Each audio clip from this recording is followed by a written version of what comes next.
nous avons eu 3 jours d'activité après la cérémonie officielle, bien sûr, qui a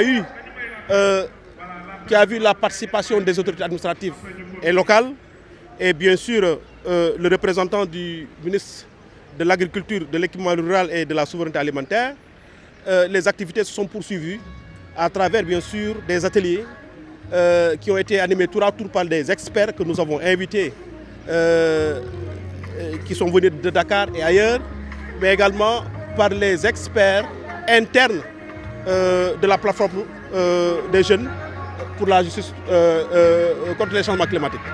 Donc nous avons poursuivi avec ces travaux et le deuxième jour également, nous avons également continué parce qu'il est important de discuter des thématiques, parce qu'il y a eu beaucoup de thématiques qui ont été identifiées et choisies, qui intéressent directement la problématique des changements climatiques et de la justice climatique, mais également spécifiquement qui intéressent la ville de Saint-Louis, où nous sommes, où l'événement se tient. Parce que qui parle de Saint-Louis, qui parle de changement climatique, parle de Saint-Louis, évidemment, parce qu'il faut le dire, c'est l'une des villes les plus impactées par ce phénomène de changement climatique.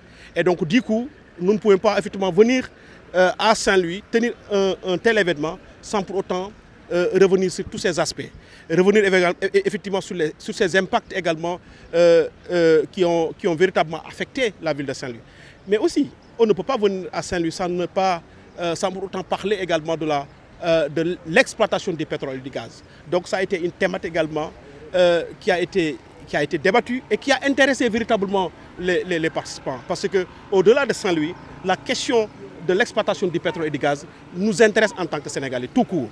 Et donc du coup, ça a été aussi une opportunité non seulement de renforcer les capacités des clubs, mais également de partager effectivement avec les clubs les enjeux liés, les enjeux de l'heure, comme on le dit.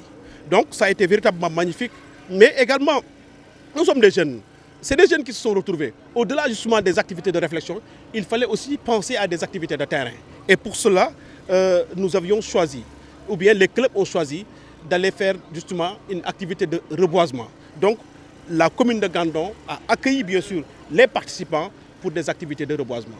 Et après ça, bien sûr, comme je l'ai dit, les échanges, les bonnes pratiques, parce que c'est des clubs qui sont là, mais c'est des clubs qui ont réalisé beaucoup d'activités dans leurs localités respectives. Et Saint-Louis était l'occasion pour ces clubs de se retrouver et de faire un partage de bonnes pratiques. Parce que également, c'est également une autre façon d'apprendre. Et donc, on peut dire que les clubs véritablement ont appris l'un de l'autre. Il fallait clôturer tout ça par quelque chose de grandiose. Et cette quelque chose de grandiose, c'est cette procession climatique. Le mot marche est un peu chargé. C'est pourquoi parfois on évite même d'utiliser justement ce vocable. C'est pourquoi on parle tout simplement de procession climatique. Et véritablement, cette procession climatique a mobilisé non seulement les participants, mais également a mobilisé les populations. Tout ça pour caractériser, pour catalyser justement l'intérêt qu'il y a autour de ce phénomène.